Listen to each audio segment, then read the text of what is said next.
el tema es el propósito de la cruz. Y la semana antepasada nos hablaban de la sangre que fue derramada en la cruz y la importancia que tenía la sangre, porque en la sangre está la vida. Amén. Y entonces un mensajón tremendo el que nos dieron. Si no lo oyeron, no lo vieron, pueden ir a la página web, precioso. Y la semana pasada, pues nuestro hermano Fernando nos habló de la locura de la cruz. ¿Por qué locura? Porque para el mundo es ridículo. Es una locura poner la confianza en alguien que falló. Desde la perspectiva humana, ver a alguien que muere en una cruz, que es considerado maldito, que perdió la batalla, pues sí, es lógico ante el pensamiento humano. Es una locura poner tu confianza en alguien que está perdiendo. ¿Sí? Entonces, obviamente no encaja. Y el tema también de la semana pasada, precioso, precioso. Y por eso estamos viendo el tema del día de hoy. Hace unos años vino un familiar de Estados Unidos y se sentó en el comedor con mi mamá. Y mi mamá le comenzó a predicar de Jesús. Tú necesitas de Jesús, tú necesitas un Salvador. Él quiere salvarte, Él necesita que tú lo aceptes en tu corazón. Y mientras él oía y oía, de repente surgió la pregunta: no entiendo por qué necesito un Salvador. Pero ¿por qué necesito a alguien que me salve? ¿Salvarme de qué? Tengo de todo, no estoy enfermo. Entonces él tenía dificultad para ver el problema en su corazón. Y de ahí mi mamá agarró ese punto para predicarle la palabra. Y también está la historia de una misionera que conocimos en el ministerio Esdras. Creo que ella es de Suiza. Y es muy interesante su perspectiva, porque ella decía: miren, es increíble. Mi país de primer mundo, no tenemos problemas así serios, pues, o sea, tenemos educación, tenemos hospitales, tenemos seguro social, tenemos grandes carreteras, buenos sistemas de transporte. Realmente estamos bien. Entonces alguien le dice: ¿tú necesitas a Jesús? No lo necesito. En cambio, aquí en Guatemala hacía ella esa diferencia tan grande. Decía: aquí es tremendo, aquí hay pobreza, desnutrición, enfermedad, las carreteras están hechas lata, ¿verdad? Hechas pedazos. Y entonces cuando uno viene y presenta a Jesucristo, es tanta la necesidad que hay que dicen: sí, lo acepto. ¿Por qué? Porque es una solución a los problemas que todos tienen. Entonces ella decía: yo quisiera llevarme un poquito de problemas a mi país, para que tal vez así puedan ellos reconocer la necesidad de Cristo. Cuento esto porque de repente podemos pensar que Jesucristo vino a resolver problemas físicos, a resolver problemas económicos. Él vino a resolver un problema mayor, ¿verdad? Y esa es la parte que cómo cuesta entender. Incluso hay gente que piensa que Dios es tanto amor que Él nos va a perdonar solo así.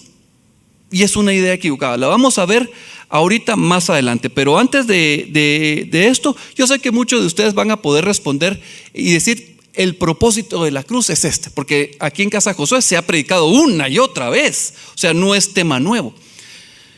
Pero quiero repasar unos temas y enfatizar otros, ¿sí? Vamos a comenzar leyendo Génesis capítulo 2, versículo 16 al 17.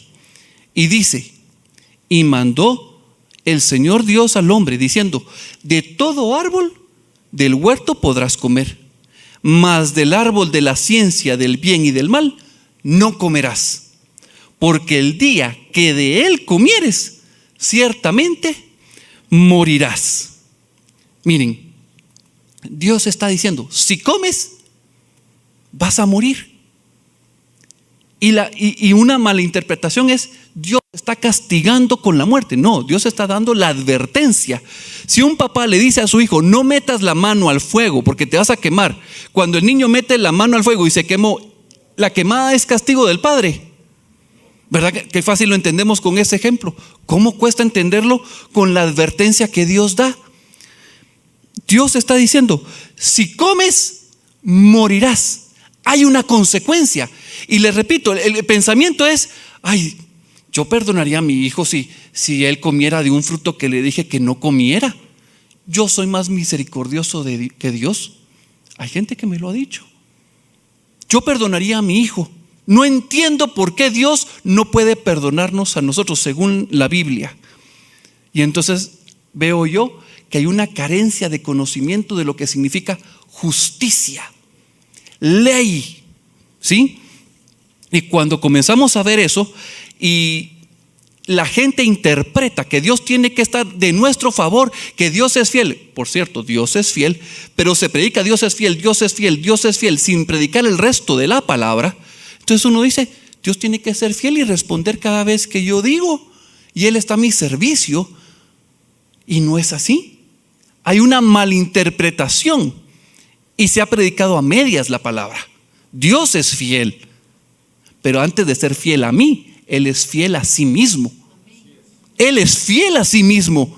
Él es fiel a su palabra. Y cuando Él dijo, no comas, porque si comes, morirás, Él está diciendo, mira, yo no soy alcahueta. Yo solo soy mano aguada. Lo que yo digo se cumple.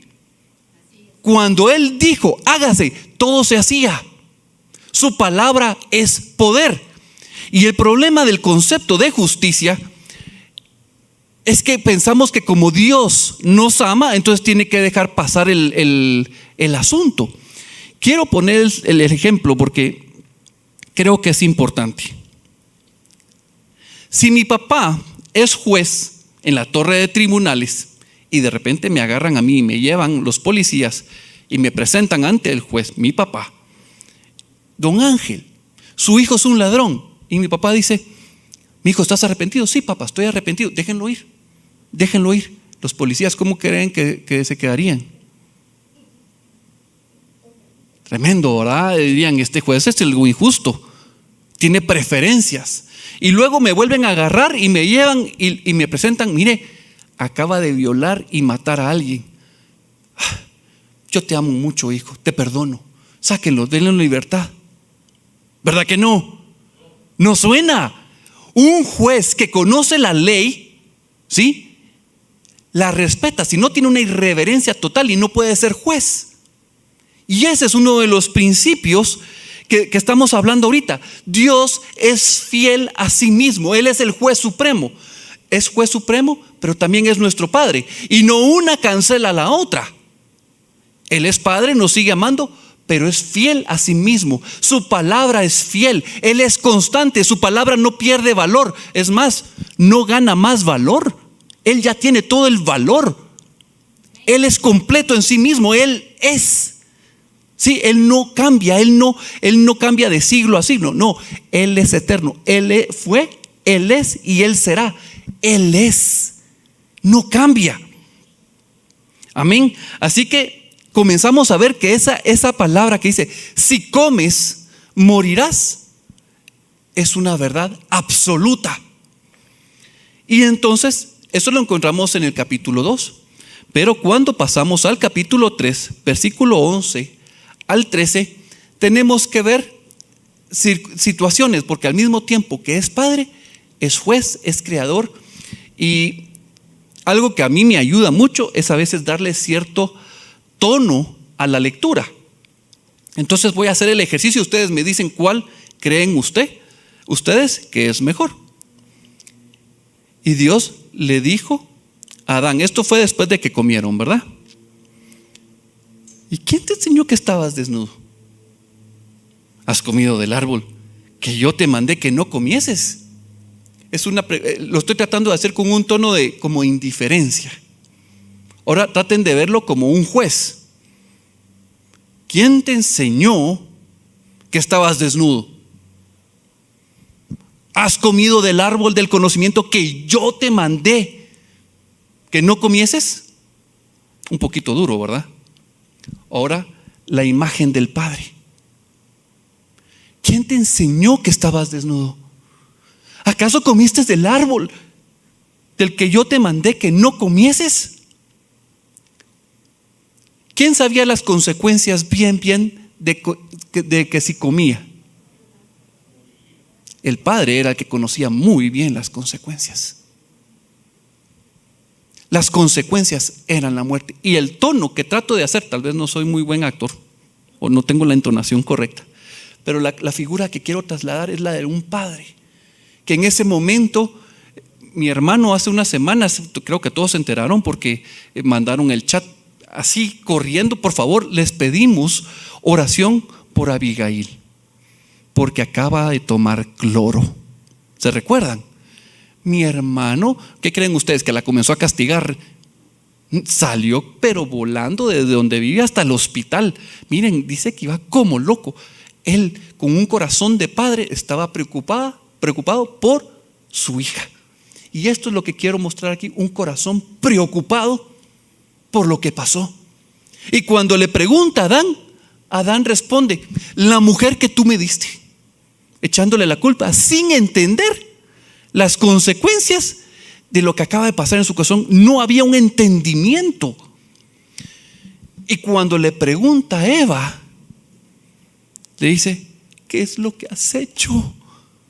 Y rapidito ella dice: la serpiente me engañó. Ahí está escrito en el versículo 13: la serpiente me engañó y comí. Ella tampoco lograba ver la dimensión de lo que había pasado. Vamos a pasar al versículo 14 al 19. Y dice: el Señor Dios dijo a la serpiente, y esto es bien importante, Dios Padre le preguntó a Adán: ¿qué has hecho? A la mujer: ¿qué has hecho? Pero a la serpiente no. A la serpiente no. A ella directamente va y le dice: maldita serás entre todas las bestias. Miren, mis hermanos, esa palabra es tremenda. Maldita. Maldita serás. No es lo mismo que yo venga y de repente nos topamos en la calle, o alguien venga y le diga a ustedes: maldito. No tiene el mismo peso. Es como que un niñito chiquito venga y les diga a ustedes: maldito. Y ustedes: patojo. Y lo hacen hacia un lado, ¿verdad? Imagínense que es Al Capone, uno de aquellos capos tremendos, y te dice: maldito. Ahí, ¿cómo la verían? Ya la tengo en contra de este me va a mandar a matar hoy en la noche. El juicio es terrible, ¿sí o no? No es tanto la palabra en sí, sino quién la está diciendo. Y Dios está diciendo: maldita tú serás. El juicio de Dios sobre la serpiente fue tremendo. Ni siquiera le preguntó. ¿Por qué? Porque la serpiente había sido instruida antes era ángel de luz, querubín, grande protector. Él sabía y se reveló. Y la obra preciosa que eres tú, Él entró para engañar, para robar, para destruir lo que Dios tanto amaba. Él sí sabía lo que estaba haciendo. Vemos aquí la consecuencia. Dios está hablando fuertemente y le está diciendo: maldita tú serás. Entonces tenemos a la serpiente como el ser que ha sido maldito o maldecido por Dios. Y en el versículo 15 viene un pasaje precioso, el protoevangelio. Leámoslo. Dice: y pondré enemistad entre ti y la mujer, y entre tu simiente y la simiente suya. Esta te herirá en la cabeza y tú le herirás en el calcañar. ¿Por qué es el protoevangelio? Porque es la primera buena noticia de la tragedia que acaba de pasar. Es lo primero que nace. Lo que pasa es que lo leemos, y como muchas veces cuando lo leemos por primera vez decimos: bueno, alguien va a venir, le va a aplastar la cabeza, y no entendemos mucho. Pero déjenme poner unas citas que van a ayudar. Juan 10:10 dice: el ladrón, la serpiente, no viene sino para hurtar y matar y destruir. Yo, Jesús, he venido para que tengan vida y para que la tengan en abundancia. esa descendencia que Dios ofreció en ese primer, en el capítulo 3, ¿sí? Era Jesús, la descendencia, Jesucristo. Él va a venir, ¿sí? Para que tengamos vida abundante. Y en primera de Juan 3:8 dice: el que practica el pecado es del diablo, porque el diablo peca desde el principio. Esto es lo hermoso. Pero para esto apareció el Hijo de Dios, para deshacer la obra de maldad. Jesucristo fue prometido desde el capítulo 3 de Génesis para liberarnos de la maldición. Pero todavía Dios no ha dicho nada con respecto al hombre. Primero vino el juicio sobre Satanás, ¿sí? Y luego viene y dice: voy a deshacer la obra que tú has hecho, la voy a deshacer. Vamos a seguir leyendo. Génesis capítulo 3, versículo 16.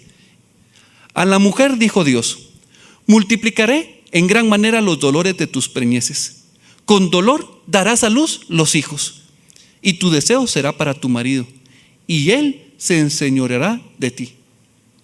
Rápidamente vemos que estamos hablando que hay un dolor, hay un castigo, hay un sufrimiento físico que se le está diciendo a la mujer que va a sufrir a causa de haberse dejado engañar.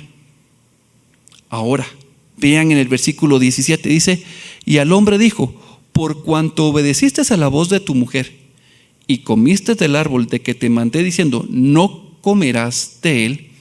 Ahí, antes de entrar a la palabra maldita, Dios está haciendo una diferenciación y dice: porque tú escogiste entre la voz de la mujer y mi voz y mi consejo, preferiste el consejo de la mujer que el mío.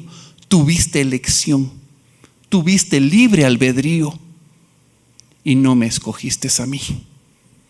Por no escogerme a mí, vas a sufrir las consecuencias de tu elección.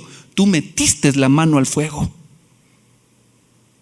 Por esa causa que tú metiste la mano, comiste del fruto, maldita será la tierra por tu causa. Con dolor comerás de ella todos los días de tu vida. Espinos y cardos te producirá, y comerás plantas del campo. Con el sudor de tu rostro comerás el pan hasta que vuelvas a la tierra, porque de ella fuiste tomado, pues polvo eres, y al polvo volverás. La primera idea que vino cuando yo leí por primera vez este pasaje es: la tierra como planeta tiene maldición a causa del hombre. Luego la segunda lectura: no solo la tierra, el trabajo del hombre, la tierra donde uno trabaja, también fue maldecida por causa del pecado. Y después de varias lecturas entendí: la tierra de este cuerpo, polvo, este polvo que está aquí, recibió maldición por la desobediencia de Adán. Toda la creación fue sujeta a maldición a causa de Adán. Y para eso, perdonen que vaya haciendo tanta lectura, pero creo que es importante que lo logremos amarrar y ver que es la palabra la que nos está revelando estos principios. Vamos a leer Romanos 8, versículo 20 al 23. Dice: porque la creación fue sujetada a vanidad, no por su propia voluntad. ¿Quién sujetó a la creación, toda la creación, a vanidad? Adán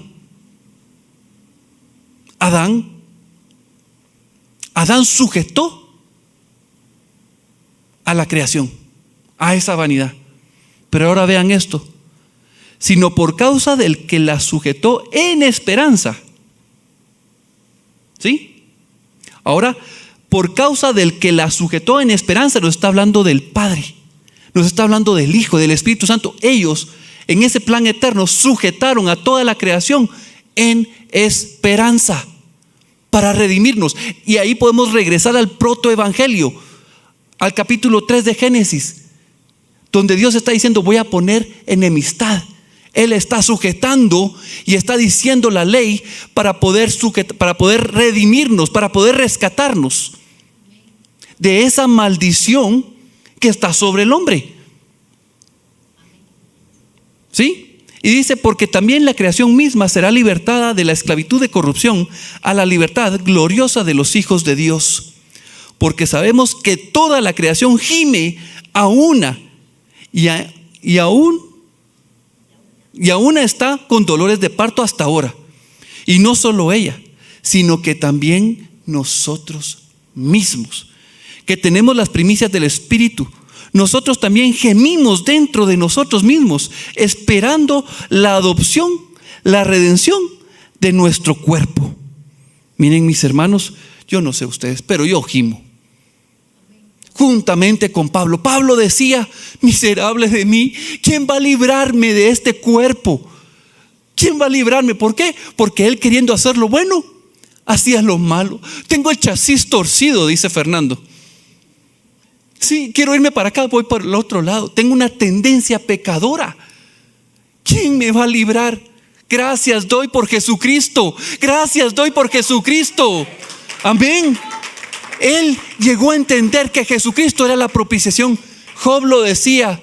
Job decía, ay Dios mío, se me fue la palabra que Job usaba. Me aborrezco. Señor, me aborrezco, me arrepiento en polvo y ceniza. Me aborrezco, ¿por qué? Porque veo que en mí, Señor, porque no logro ver el bien en mí, pero lo logro ver en ti. Gracias doy por mi Redentor. Gracias doy por mi Redentor, también dijo Job. Y saben, la otra persona que me encanta es el publicano que está orando a la par del fariseo. Sé propicio a mí, Dios. Dios mío, sé propicio a mí, pecador. Te necesito. Yo no puedo por mis propias fuerzas presentarme. Yo soy digno de condenación. Soy digno del fuego eterno. Soy culpable. Eso es lo que está diciendo el publicano. Perdóname. Sé propicio, haz que esta enemistad que hay entre tú y yo sea resuelta. Y eso es lo que está diciendo. Esta maldición que cayó sobre el hombre fue por elección del mismo hombre, no por Dios. Dios puso la indicación, no comas, porque si comes morirás. El hombre comió y el hombre está condenado a muerte y muerte eterna.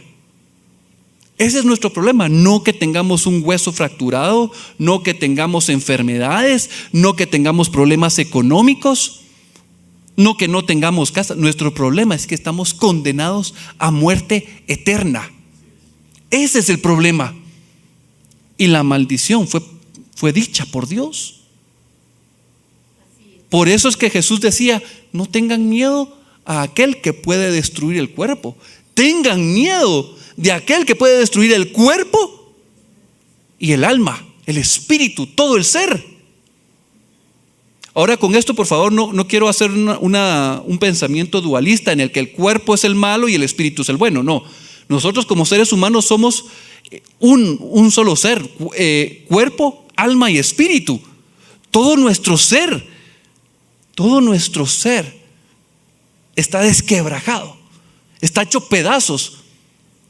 Y el amor del Padre no quedó pávido, no quedó indiferente ante nuestra condición. Desde el momento que Él supo que estábamos caídos, que estábamos condenados a muerte, Él comenzó a actuar. Es más, Él actuó desde la eternidad. Desde la eternidad. Y miren, esto es hermoso porque no es solo una cita, sino que vamos entendiendo lo que Dios hizo en ese protoevangelio, ese plan. No lo entendemos desde a la primera lectura. Vamos leyendo la palabra de Dios y la volvemos a leer y la volvemos a leer y vamos encontrando esas verdades. En el capítulo 3 siempre de Génesis, aparte del protoevangelio, la primera mención, encontramos el segundo mensaje. Y dice en el versículo 21, y el Señor Dios hizo al hombre y a su mujer túnicas de pieles y los vistió. Mis hermanos, esto no es nuevo, pero es la suma del conocimiento que hemos ido adquiriendo. Dios nos está diciendo, va a haber un inocente que va a dar su vida para cubrir su desnudez, para cubrir su vergüenza. Y a este conocimiento que vamos agregando, que cada vez que leemos, podemos llamarle conocimiento progresivo de su verdad. Cada vez que vamos leyendo, vamos entendiendo esa verdad progresivamente. Cuando un niño entra al colegio, no porque entró al colegio lo sabe todo, ¿sí? No, conforme va avanzando, va entendiendo cada vez más hasta que llega a la universidad y sigue estudiando. Y porque se graduó, ¿ya lo sabe todo? No, sigue conociendo. La práctica hace al maestro. Bueno, ¿saben ustedes qué otra historia nos muestra este conocimiento? La historia de Noé. Cuando vemos la historia de Noé, vemos que Dios pone el arca y que Noé predicaba, era pregonero de justicia, pero nadie le creyó. Nadie le creyó a Noé. Estoy seguro que si alguien hubiera llegado a un arrepentimiento genuino, ¿ustedes creen que Dios lo hubiera sacado? No te acepto. Si alguien se hubiera arrepentido, Dios le deja entrar al arca, porque es un Dios misericordioso, es un Padre que ama y no quiere que ninguno se pierda. Ninguno. Y si vemos luego la historia de Abraham con su hijo Isaac, cuando Dios le dijo a Abraham que presentara a su hijo, Isaac le dice: Padre, traemos la leña, traemos el cuchillo, traemos todo. Se nos olvidó el cordero. Y proféticamente Abraham dice: hijo, no te preocupes, Dios se proveerá para el holocausto. ¿Qué estaba hablando? Protoevangelio. La primera mención, y la viene revelando con mayor fuerza, va dando revelación de esa verdad y va teniendo sentido en nuestra vida del plan que Dios tenía planeado desde la eternidad. Amén. Miren, hay muchas figuras.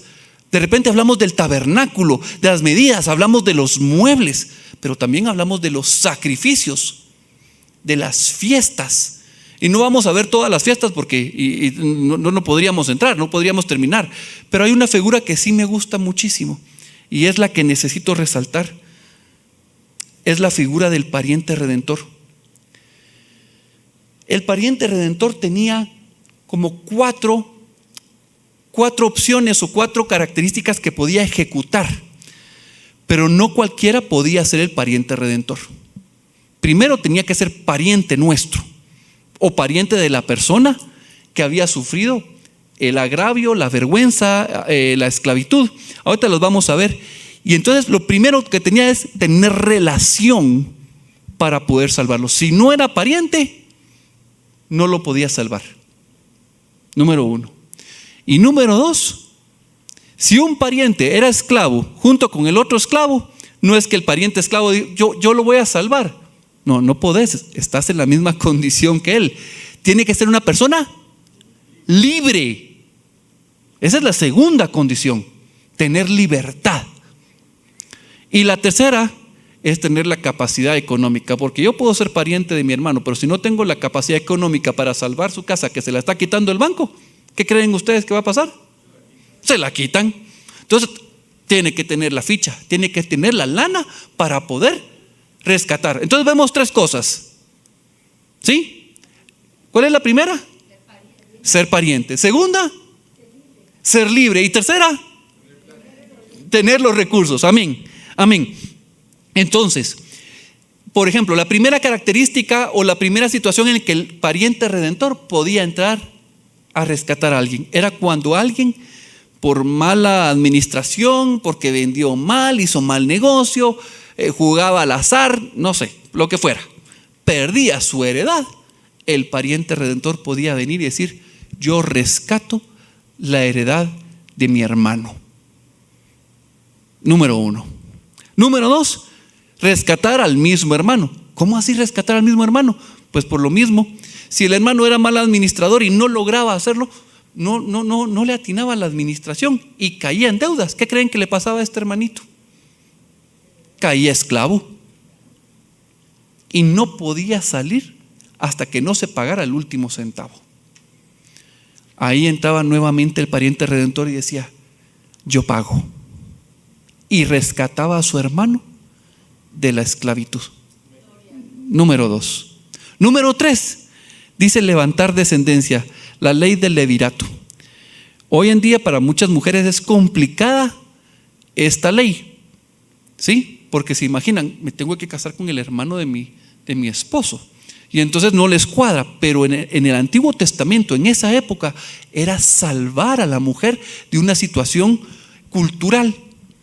Y entonces se moría el hermano, quedaba la esposa, y la esposa no tenía hijos. El hermano tenía que venir, tomarla como esposa, la estaba cuidando, la estaba protegiendo, y le iba a levantar descendencia a su hijo. Espiritualmente, lo que estamos hablando, ¿y qué dije yo?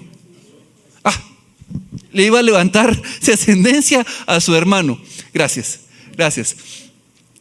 Y entonces vemos cómo levanta descendencia. Y entonces ahí uno se queda, bueno, entiendo que con Adán perdimos nuestra heredad. Entiendo que con Adán caímos esclavos. Pero ¿cómo así nos va a levantar descendencia a nivel espiritual? Pues muy sencillo. Adán y Eva, después de que salieron del Edén, solo han dado hijos que saben hacer el mal. Solo saben pecar. No han dado herencia a Dios. No han dado herederos, no han dado hijos para bendición.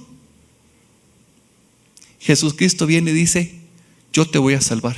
Yo voy a levantar la descendencia para que tu descendencia sea de bendición a Dios. Amén. Gloria a Dios. Y la cuarta, miren, esto es tremendo: vengar al asesino de su hermano. Eso significa que su hermano ha sido asesinado. El delincuente, el asesino, podía correr hacia las ciudades de refugio y ahí se iba a dar un juicio. Si este asesino había sido un accidente, él se tenía que quedar a vivir dentro de la ciudad y ahí lo iban a cuidar.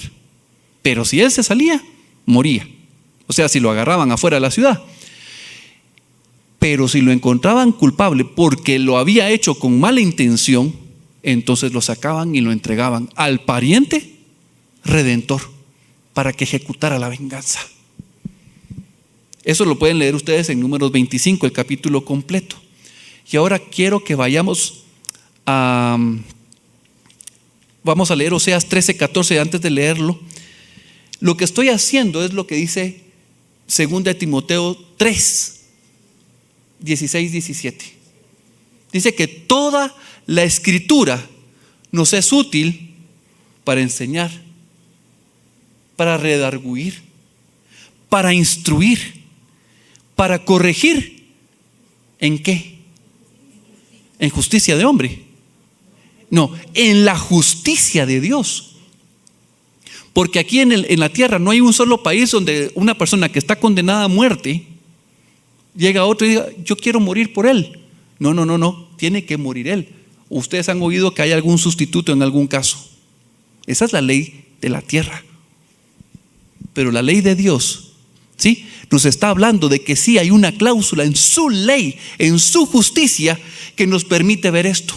Entonces estamos viendo todo lo que el pariente redentor y todo lo que el plan de Dios había hecho desde la eternidad. Ahora vean qué tiene que ver el plan de la figura redentor, del pariente redentor. Oseas 13:14.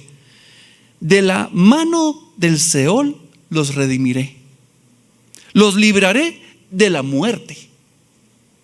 Oh muerte, yo seré tu muerte y seré tu destrucción, oh Seol. La compasión será escondida de mi vista. ¿Se recuerdan cuál fue la condenación por comer del fruto? Morirás. ¿Y qué está diciendo aquí Jesús, el Padre, Dios proféticamente a través de Oseas? muerte, yo seré tu muerte. Yo vengo a deshacer la obra del maligno. Yo vengo a deshacer la obra del maligno. Eso es lo que Jesucristo vino a hacer, a deshacer la obra del maligno. Ahora, ¿cómo es que Jesús se hizo nuestro pariente redentor? Porque Él es Dios. Y tenemos que leer Filipenses capítulo 2, versos 5 al 8. Y dice: haya pues en vosotros este sentir que hubo también en Cristo Jesús, el cual, siendo en forma de Dios, eso quiere decir que Él era Dios. Él no tuvo nada que lo agarrara, que voy a perder mis privilegios, mis comodidades. No, Él no está hablando ahí. Él lo está diciendo. Él no estimó nada a ser igual a Dios como cosa a que aferrarse. Él vino y se quitó su omnipotencia. Eso se quiere decir que se quitó todo su poder. Se quitó toda su omnisciencia, el conocerlo todo, se lo quitó. ¿Se recuerdan cuando Jesús dijo, lo explicó muy bien el doctor Mazariegos el domingo pasado? ¿Cuándo va a ser la segunda venida o cuándo va a ser el juicio? No lo sé. Solo el Padre lo sabe. ¿Por qué decía eso Jesucristo? Porque se desvistió de su gloria, de su omnisciencia. Versículo 7. Sino que se despojó a sí mismo de todo. Y miren, esto es lo hermoso. Tomando forma de siervo, hecho semejante a los hombres, se hizo igualito a nosotros para ser nuestro pariente cercano. Se hizo hombre para ser nuestro pariente redentor, para rescatar nuestra heredad, para rescatarnos de la esclavitud, para levantarnos descendencia y para vengarse de lo que nos hicieron. Él es nuestro pariente cercano. Y estando en la condición de hombre, se humilló a sí mismo, haciéndose obediente hasta la muerte, y muerte de cruz. Pero vean también lo que dice Hebreos 2, 17, 18. Por lo cual debía ser en todo semejante a quienes, a sus hermanos, pariente redentor nuevamente, para venir a ser misericordioso y fiel sumo sacerdote en lo que a Dios se refiere, para expiar los pecados del pueblo nuevamente. Pueden ver, el pariente redentor, si ustedes van a la concordancia bíblica y buscan pariente redentor, van a encontrar que pariente viene de la palabra redimir. El que nos redime, el que nos compra de nuevo, quien nos libera de la culpa. En sustitución, la ley de Dios. Él estaba cumpliendo el plan perfecto de Dios para librarnos de la maldición en la que el hombre había caído. Nuevamente seguimos con esa visión, ese conocimiento progresivo de lo que Dios vino a hacer. Deuteronomio 18, versículo 15 al 19. Profeta de en medio de ti, de tus hermanos como yo. Eso lo está diciendo Moisés. Te levantará el Señor tu Dios. A Él oiréis conforme a todo lo que pediste al Señor tu Dios en Horeb el día de la asamblea, diciendo: no vuelva yo a oír la voz del Señor mi Dios, ni vea yo más este gran fuego, para que no muera. Tenían miedo de la gloria de Dios. Y entonces le pidieron a Moisés: por favor, habla tú con él. Y como ellos pidieron no hablar con Dios, sino con Moisés, con un hombre, Dios le dijo a Moisés: diles, voy a mandar a uno que hable con ellos, como lo hacen contigo. Y vean lo que sigue diciendo: y el Señor me dijo: han hablado bien en lo que han dicho. ¿Por qué les dijo han hablado bien? Porque desde la eternidad Dios tenía planeado hacerse hombre y morir en lugar nuestro. Profeta les levantaré de en medio de sus hermanos, como tú, y pondré mis palabras en su boca, y él les hablará todo lo que yo le mandare. Mas a cualquiera que no oyere mis palabras que él hablare, yo le pediré cuenta. El juicio continúa. El juicio continúa. Si creyeran, no habría problema, pero no le quieren oír. No le quieren oír. Y miren, esto es súper, súper, súper interesante, porque cuando Moisés hace esta declaración, tenemos que ver el paralelismo entre lo que fue Moisés como profeta. Los judíos creen que es el profeta como máximo de la expresión de la relación de profecía entre Dios y el pueblo. ¿Sí? Ahora, vean las similitudes. Moisés trataron de matarlo de niño. ¿Y a Jesús? También. Luego dice que Moisés prefirió vivir con el pueblo que estar en el palacio del faraón. Jesús, ¿cómo vino? Siendo el Rey de Reyes.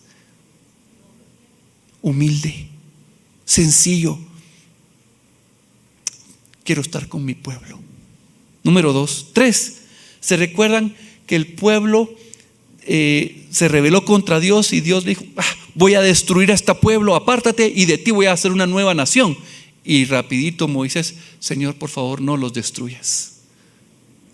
Y vemos una intercesión preciosa. ¿Qué creen que es lo que hace Cristo?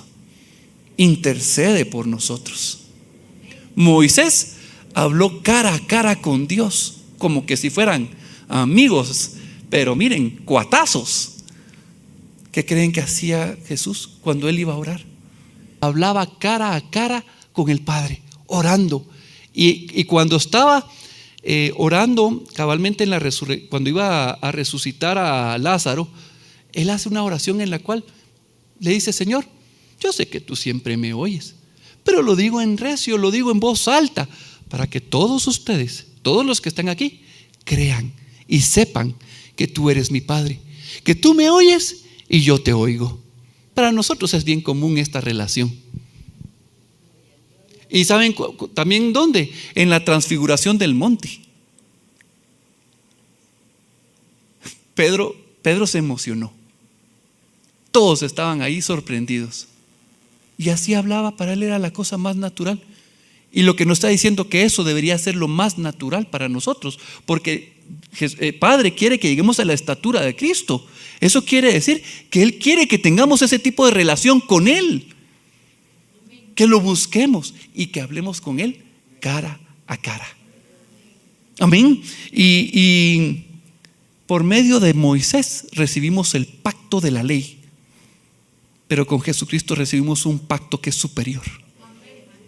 Conocimos el amor, conocimos la verdad, la misericordia. Qué hermoso, ¿verdad? Y entonces vamos entendiendo, cada vez se va revelando y vamos diciendo: wow, todo eso hizo el Señor Jesucristo, el Padre. Todo lo que no podíamos entender en la cruz va comenzando a tener forma.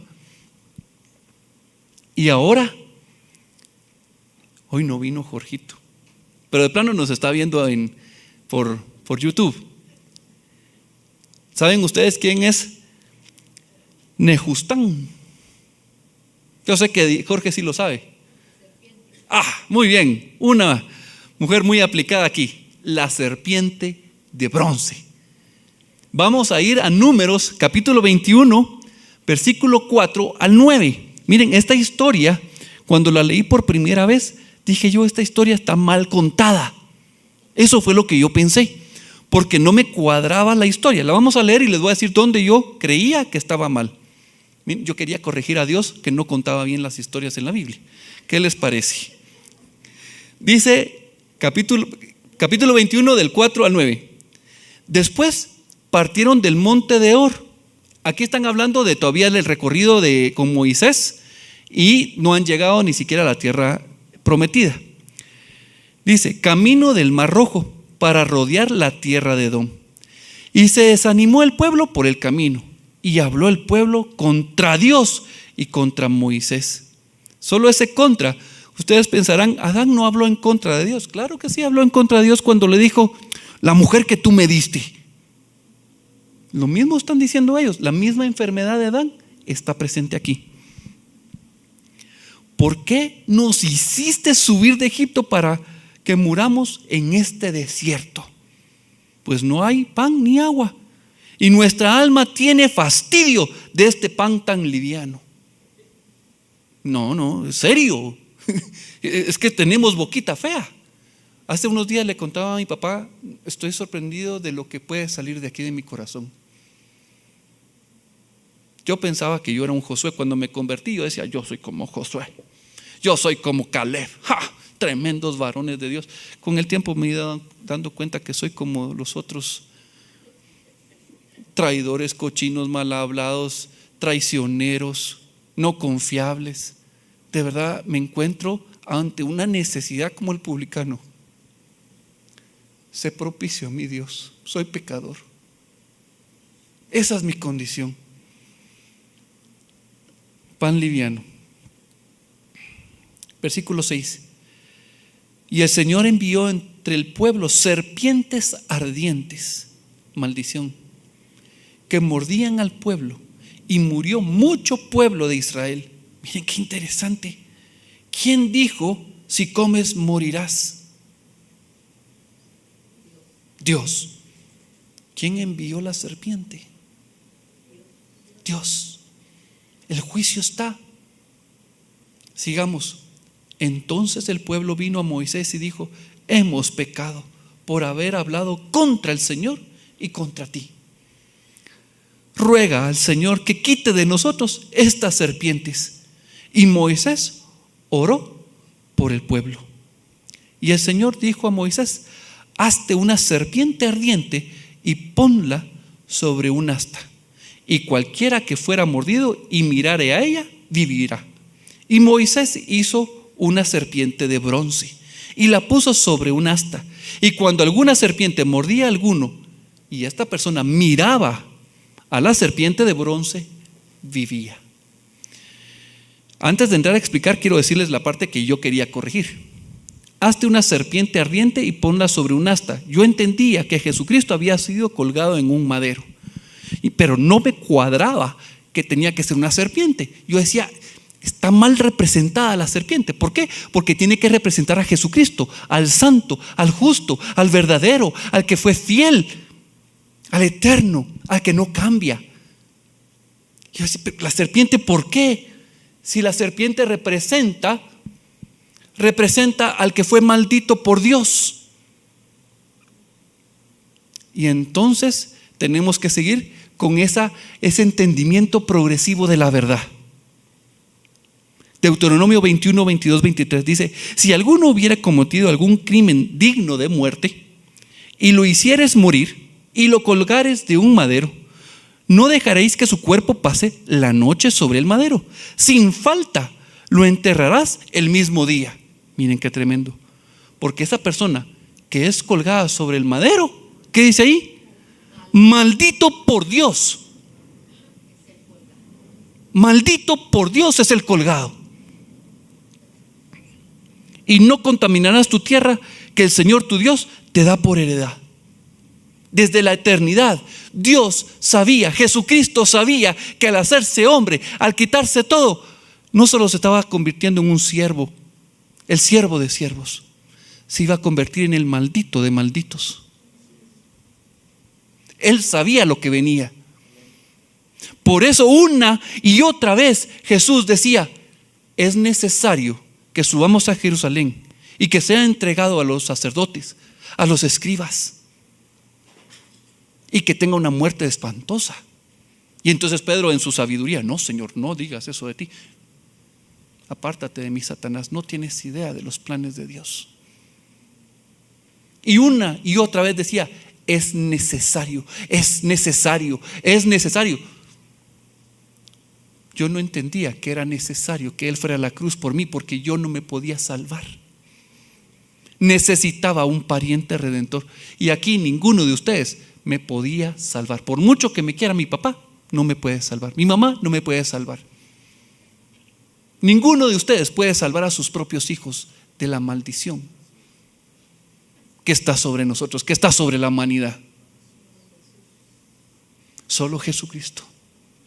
solo Jesucristo. Y Gálatas 3:13, que es precioso, dice: Cristo nos redimió de la maldición de la ley, hecho por nosotros maldición.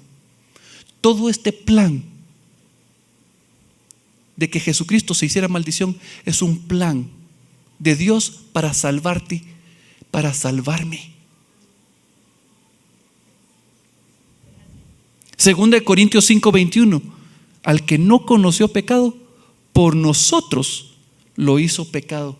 Él se hizo aborrecible. Él se hizo aborrecible. Por eso la semana pasada decía: Jesucristo el justo. Es toda la paradoja de que el que es santo, perfecto, justo, benevolente, misericordioso, fue a la cruz en lugar de nosotros. Yo era el injusto. Seguimos, miren, de verdad la palabra, el tema de la cruz es tan vasto que 3 prédicas no es suficiente para explicar todo el plan perfecto que Dios estaba ejecutando. No entendemos la obra. Es más, yo siempre he pensado que la cruz solo nos ayuda a entender parte muy pequeña de cuando Jesucristo bajó a las profundidades del Seol. Porque la muerte en sí misma dice que cuando somos bautizados juntamente con Cristo, pasamos bajo las profundidades del Seol. O sea, pasamos en tierra. Pero Jesucristo no pasó en tierra seca. Él sí vivió la presión del abismo. Los abismos son los océanos. Como que Él bajó a las profundidades del abismo. Y ahí fue donde todas las hordas de todos los enemigos se tiraron sobre Él. Lean Salmo 18 y van a darse cuenta que ahí clamó Él al Señor, al Padre. Y el Padre voló sobre las alas de un querubín. Humo salió de su nariz y los vientos abrieron las profundidades del agua y Él levantó a su Hijo Jesucristo. Miren, yo no entiendo lo que Jesucristo padeció en las profundidades del Seol. No lo entiendo. No logro dimensionar lo que Jesucristo vivió en ese lugar. Pero a los que creemos, vamos a pasar por las profundidades, pero no bajo el agua. Vamos a caminar en seco. Pueden verlo. Se hizo maldito por ti y por mí.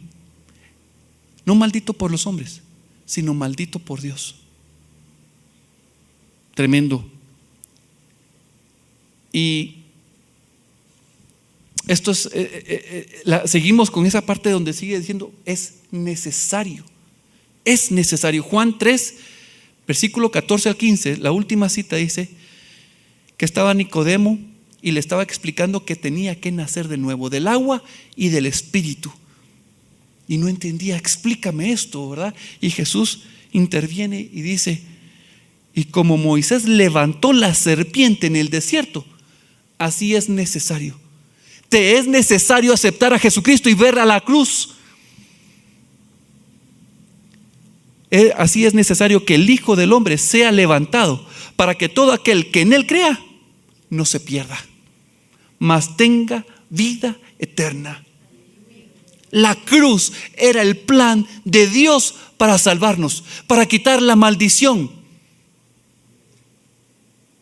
Esa maldición que muchos creen que es el mismo veneno de la serpiente. Sí hay un veneno que se llama iniquidad y nosotros no podemos. Y esta es una figura que a mí me gusta. Ustedes saben cómo se hace el antídoto contra las serpientes. Del mismo veneno. Hay diferentes formas. Hay algunos que usan caballos, otros que usan ovinos, ovejas, ¿sí? Y lo que hacen es que le sacan el veneno a la serpiente, lo ponen en una jeringa y se lo ponen al ganado. Y entonces obviamente en un lugar controlado y todo, y comienzan a darle el veneno en diferentes dosis. Y comienza el animal a temblar, a sufrir fiebres, escalofríos, no puede dormir, calambres, y está el pobre animalito convulsionando. Y después de que ya salió, le vuelven a inyectar más, hasta que su sangre se hace fuerte. Y entonces ya después sacan la sangre. hacen un proceso y sacan exactamente las defensas. No nos meten toda la sangre del caballo, de la oveja, ¿verdad? Pero sí nos sacan los elementos, el antídoto, gracias. Nos sacan el antídoto y entonces ya lo pueden inyectar. Eso fue lo que Jesucristo experimentó. Quebranto de dolores. A Él se le inyectó todo nuestro veneno. Y el antídoto nos lo da Él, su sangre. Su sangre. Era necesario, me era necesario que Jesucristo fuera a la cruz del Calvario. Un hermano me contó alguna vez que el Señor le permitió ver una visión en la cual él estaba en Jerusalén y Jesús iba cargando la cruz.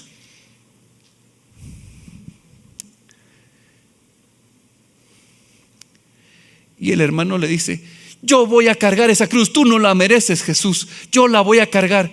Y Jesús lo volteó a ver: no puedes. Esa es la realidad, no podemos. No podemos.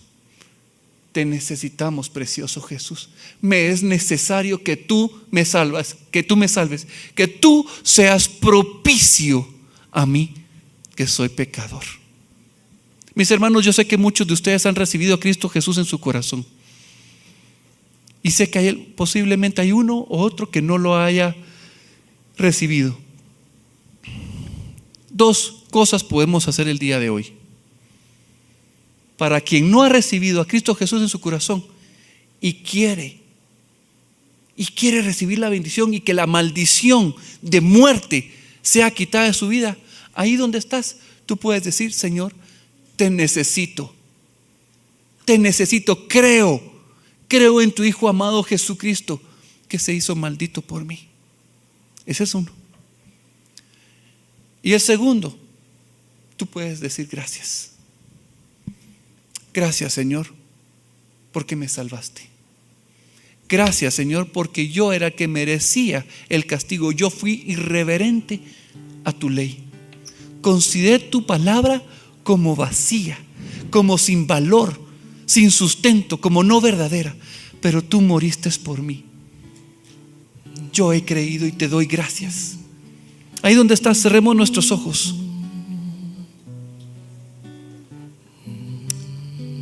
Y comienza desde ya. Levántate si tú quieres darle gracias a Dios. Si tú quieres entregarle tu vida al Señor, ahí donde estás, di: Padre, te necesito.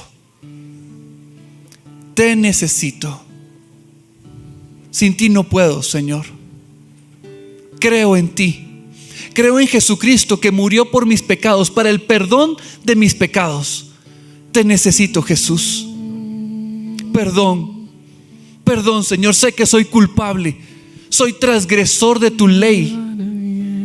He quebrantado, Señor, tus mandamientos, tus estatutos. Soy culpable. Te necesito, Señor. Quiero recibirte en mi corazón como mi Señor y mi Salvador. No soy buena persona, pero no se trata de que soy buena, sino que se trata de que tú eres bueno, tú eres fiel, tú me amas.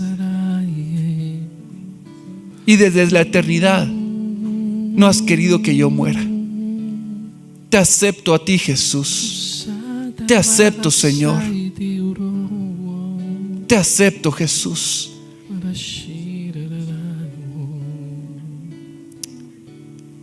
Gracias, Señor, por esa grande salvación que tú me has dado.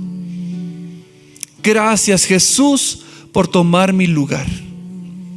Gracias, Señor, por bajar hasta las profundidades, Señor, del Seol, para que ninguno se perdiera. Gracias por tu sangre. Gracias por tu espíritu. Gracias por tu palabra. Señor, no quiero quedar pávido, no quiero quedar indiferente ante esa obra majestuosa que tú consumaste en la cruz. Gracias. Gracias.